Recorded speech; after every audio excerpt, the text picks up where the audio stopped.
So this is tips and tricks on lead generation with Leaf from Amplemarket. I mean, lead generation is a really big piece of sales. I started as a BDR and lead generation was pretty much all we did. But the core of lead generation is obviously finding leads that you want to reach out to, but they have to be relevant. So the key there is that you're looking for your ideal customer profile, or ICP. Really what this comes down to is both what types of companies do you want to work with, and then also who are the individuals that you want to work with. So it could be the types of industries that you want to work with, like you work really well with software or doctor's offices. And then maybe you want to reach out to the people who handle marketing there, or the people who handle sales there. So it really kind of depends on obviously your business. Everyone's a little bit different. But before you can do any sort of lead generation whatsoever, you have to start with identifying who your ICP is, which can either be, what have we been most successful with reaching out to in the past, or, who do we want to sell to if it's a little bit more aspirational. Don't just want to start with one huge Goliath ICP or ideal customer profile. You actually want more kind of like smaller segmentation. And there's a lot of things specifically about Amplemarket that really helps with that. So we don't want to just reach out to a huge broad audience. We want to refine it down, especially as some people are going to talk to you about sequencing. I usually will tell people, if you can have a really focused and good ideal customer profile, your emails essentially write themselves, because you know exactly the messages you would send to them.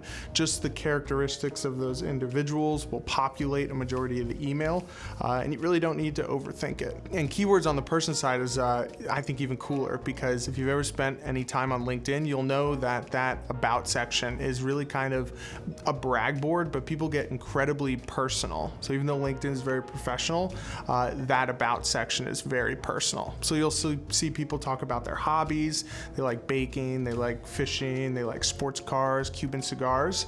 And that's one of my favorite first places to go to kind of take a list that might be 10,000 people and cut it down to like 40 or 50 people. Really, it's all about, customizing that outreach and finding something that's a unique identifier, but grouping some people together.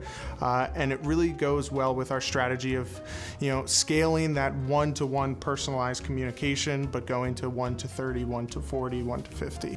Another thing we will always go through in the searcher, and if a company is not doing this, I think they need to start immediately, and it's just being hyper-focused on individuals who have recently changed jobs. So we spend a lot of time, and actually, usually when I start working with a customer, they'll have their ICP of the types of peoples and companies, and I'll just make them check off the box of people who've recently changed companies. It usually drops it down to about 5% of what the lead list was, and I tell them above anything, focus on that 5% rather than everyone else.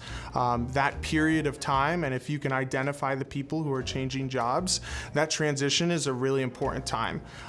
For people in the US, I always liken it to like a football coach.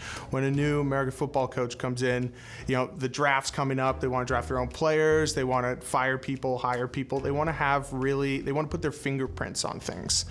They want to make things their own. And really the same is true with businesses. So if you see a new VP of sales come in, you know that they're going to be working to put their own kind of fingerprint on everything. And it's a really good opportunity for you to introduce yourself, and at least, put your proverbial hat in the ring with them. So keywords for the company, also pretty interesting, a little bit less personal, but I find them really useful, especially when you were kind of looking at industries. So for example, you go into the searcher, you could look at the retail industry, information technology industry. They're huge, broad industries. For example, retail could be everything to like a pharmacy to a Lamborghini dealership. So tons of variability. And keywords are really useful, because what you can do is then utilize the description in the LinkedIn profile for the company to narrow down a little bit more what you're looking for. So if you want to focus on appliance stores, you can actually just go and, obviously retail, but then you put appliances in for the keyword. Boil that down to just the companies. So these industries obviously very broad, and keywords is a really nice place to put in something something very unique.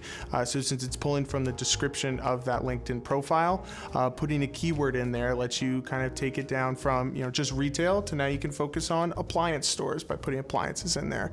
I also find them really useful if companies are involved in kind of more like random fringe industries. So for example, like your fintechs or your martechs, not that they're not real, but that they're kind of more like less defined, is by putting them in there in keywords, you can narrow down to companies that self-label them as something in that industry. So a really useful way to kind of break outside of the specifics of these kind of old and antique industries to where we are now with companies. Technologies filter is wonderful.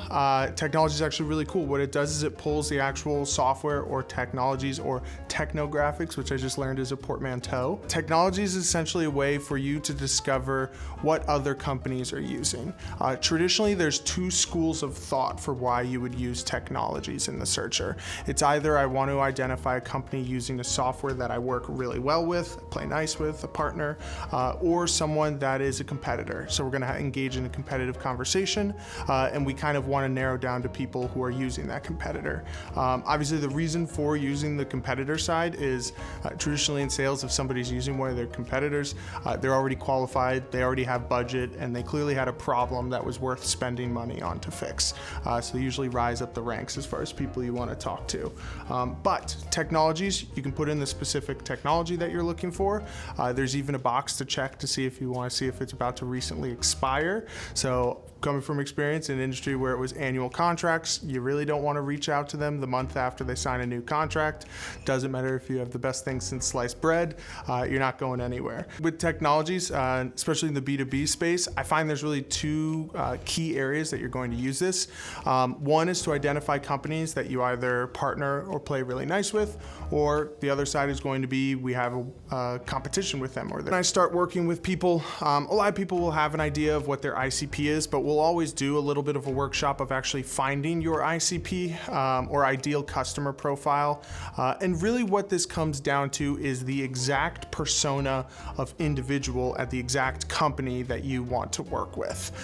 So if you find that you work across multiple industries, then you may have a couple, but ultimately the best way to find it is to narrow down the best industry you work with, the best size of companies that you have the most success with, and then find out the department specifically that you work with at that company, and then who's the person to talk to at that department. It sounds like a very kind of informal way to go about it, but by identifying, what's the space we want to be in, who are the companies in there, and if you can rule any out and then focus on the ones that make the most sense, you can kind of narrow down your ICP. Traditional sales has been about who you are. So like I'm the director of marketing at a company. And if I reached out to you to say, oh, I see you're a director of marketing, it's very boring. And you're kind of lumping me into a category of, thousands, if not millions of others directors of marketing. So I think old sales was the who you are. And I think what's really working in sales lately is about what you do. And I think LinkedIn is a great place for that because it is a social network, and a lot of times those action items about what you do live on LinkedIn.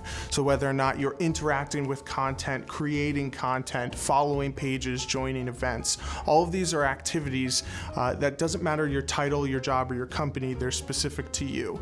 Like a director of marketing in the same role on the other side of the country is not going to be doing the same things you do on LinkedIn. So because they're so specific to you, they really hit close to home. So when people understand what you're doing on LinkedIn and reach out to you because they know it's important to them as well, it means a lot to you, and you can get a lot of traction by having conversations through that.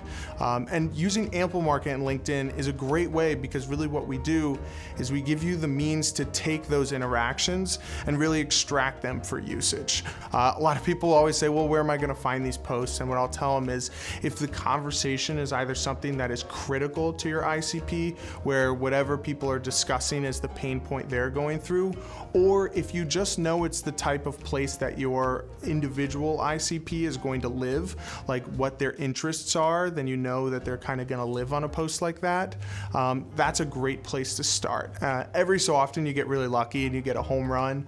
I was working with someone the other day, and they kind of work on managing like sales team happiness is like a big thing that they work on. And there was a couple LinkedIn posts about like, how do you make your sales team happy? So it's like, oh, we struck gold. This is a no-brainer. There's 100 comments of people discussing about how they want to make salespeople happy. And it's a great place to jump in and say, hey, I loved what you posted on there. I saw that you liked or saw that you commented. Here's what we do. I'm curious to hear more about what you guys are doing to make your sales team happy.